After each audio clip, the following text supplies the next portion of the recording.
तो चलिए आज ये क्वेश्चन लगाए डालते हैं। तो क्वेश्चन कह रहा है, क्वेश्चन नंबर है 8 क्लास 10 एक्सरसाइज 8.1।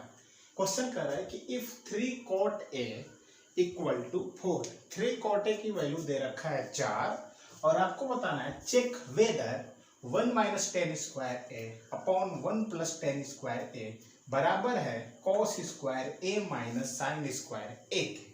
तो देखो यार सीधी सी बात है कि आपको एक ट्रिग्नोमेट्री रेशियो दे रखा है और इस क्वेश्चन में जो जो ट्रिग्नोमेट्री रेशियो है, जैसे आपका हो गया साइन ए, साइन स्क्वायर है, कॉस स्क्वायर है और टेन स्क्वायर है। तो अगर ये ट्रिग्नोमेट्री रेशियो अगर हमको मिल जाएगा तो मैं इसके जगह डाटा को पुट करके देख लूंगा कि LHS RHS के बराबर है कि नहीं है। तो चलिए स्टार्ट करते हैं, ठीक है। तो आपको क्वेश्चन में दे रखा है 3 cot A इक्वल टू 4। तो आप यहाँ से क्या करोगे कि सॉल्यूशन स्टार्ट करते हैं, ठीक है। लिखा है 3 cot A इक्वल टू 4। तो यहाँ से cot A की वैल्यू क्या मिल जाएगी 4/3, ठीक है। अब जरा सोचिएगा, ये जो cot A है that are reciprocal of tan A, ठीक है, ठीक है। तो tan A चूंकि हम जानते हैं कि tan A होता है परपेंडिकुलर बाय बेस, ठीक है। तो इसका रेसिप्रोकल कौन है, cot A है, जिसका फॉर्मूला क्या होता है बेस अपॉन परपेंडिकुलर, ठीक है।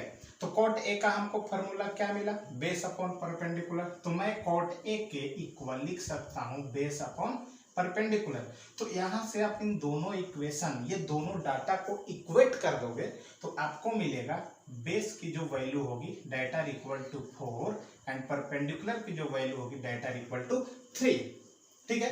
तो अब हम लोग एक राइट एंगल ट्रायंगल ड्रॉ करते हैं, ठीक है। राइट एंगल ट्रायंगल हमने एक बनाया, ठीक है, ओके। राइट एंगल ट्रायंगल बनाया जिसमें अगर ये एंगल को हमने मान लिया this is the angle A, ठीक है, और ट्रायंगल का नाम लिख देते हैं ए बी और सी, ठीक है। तो ये एंगल ए के रिस्पेक्ट में ये जो होगा BC, ये वाला, ये आपका क्या हो जाएगा परपेंडिकुलर, और एडजेसेंट साइड जो AB है दैट आर बेस, ठीक है। तो अब बताओ परपेंडिकुलर की वैल्यू कितनी है 3 है और बेस की वैल्यू कितनी है 4। आपको पाइथागोरस थ्योरम तो पता है, पाइथागोरस थ्योरम क्या बोलता है कि परपेंडिकुलर का स्क्वायर प्लस बेस का स्क्वायर बराबर होता है हाइपोटेनस के स्क्वायर के बराबर। तो परपेंडिकुलर दे रखा है, बेस दे रखा है, तो यहाँ से क्या हो जाएगा हाइपोटेनस का square equal to P square plus B square, ठीक है।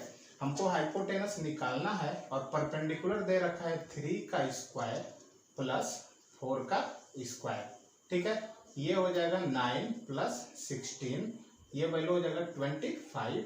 तो h स्क्वायर की वैल्यू 25, तो h की वैल्यू क्या मिल जाएगी 5, ठीक है। तो h का हाइपोटेनस की वैल्यू हमको मिल गया कितना 5। तो यहाँ से हम यहाँ 5 लिख लेते हैं, ठीक है। और हमको देखो डाटा क्या क्या चाहिए। सबसे पहले देखो ये है आपका LHS लेफ्ट हैंड साइड और ये है आपका RHS राइट हैंड साइड। तो प्रूव करने के लिए सबसे पहले हम LHS का वैल्यू निकालेंगे, फिर RHS का निकालेंगे और देखेंगे कि क्या वो दोनों वैल्यू सेम है या नहीं है। अगर सेम है तो ये बिल्कुल एब्सोल्युटली राइट है, अगर नहीं है तो गलत है। चलिए शुरू करते हैं। तो शुरू करते हैं पहले से from left hand side. Question क्या दे रखा है, ठीक है, 1 minus tan square A upon 1 plus tan square ए, ठीक है। तो यहां से टेन ए की वैल्यू क्या मिल जाएगी बताइए, from right angle triangle tan A equal to perpendicular by base. Tan A perpendicular by base कितना हो जाएगा 3/4। तो टेन ए की वैल्यू कितनी मिल गई बताइए 3/4। तो इस LHS में पुट कर देते हैं हम टेन ए की वैल्यू। तो टेन ए की वैल्यू 3/4 है, तो स्क्वायर कर देंगे तो क्या हो जाएगा टेन स्क्वायर है, इसकी वैल्यू क्या हो जाएगी 3/4 का स्क्वायर, ये हो जाएगा 9/16, ठीक है। 9/16 आ गया। उसके बाद क्या करेंगे कि यहाँ 9/16 की वैल्यू यहाँ पुट कर देंगे, तो ये हो जाएगा 1/9 बराबर 1/9/16 अपॉन 1 प्लस 9/16, ठीक है। तो अब आगे बढ़ते हैं, ये आ जाते हैं हम लोग यहाँ से, ठीक है। तो ये हो जाएगा आपका 16 1 जा 16 और 16 माइनस 9, तो ये हो जाएगा 16 माइनस 9/16 अपॉन ये हो जाएगा 16 प्लस 9/16। तो 16 में से 9 जाएगा, क्या बच जाएगा आपका, ये हो जाएगा आपका 7/16 अपॉन, ये हो जाएगा 69, 25/16। तो 16 से 16 खा जाओ, तो क्या मिला आपको 7/25। ठीक है, तो LHS का कितना मिला, LHS की वैल्यू हमें मिल गई 7/25। तो इस वैल्यू को हम क्या करते हैं, यहाँ पर रख लेते हैं। ठीक है, अब शुरू करते हैं RHS। ठीक है, तो फ्रॉम RHS ये क्या दे रखा है, cos square A minus sine square A, इसकी वैल्यू निकालना है। तो सबसे पहले तो इस राइट एंगल ट्रायंगल से cos A का वैल्यू निकाल लेते हैं। तो हमें पता है cos A होता है data equal to base upon hypotenuse. तो इस एंगल के लिए बेस ये है, हाइपोटेनस ये है। ठीक है, तो बेस की वैल्यू 4, हाइपोटेनस की वैल्यू 5, तो क्या हो जाएगा 4/5। उसी तरह साइन A क्या हो जाएगा, परपेंडिकुलर अपॉन हाइपोटेनस। तो साइन A के लिए परपेंडिकुलर 3 है और हाइपोटेनस 5 है, तो यहाँ से इसकी वैल्यू मिल जाएगी 3/5।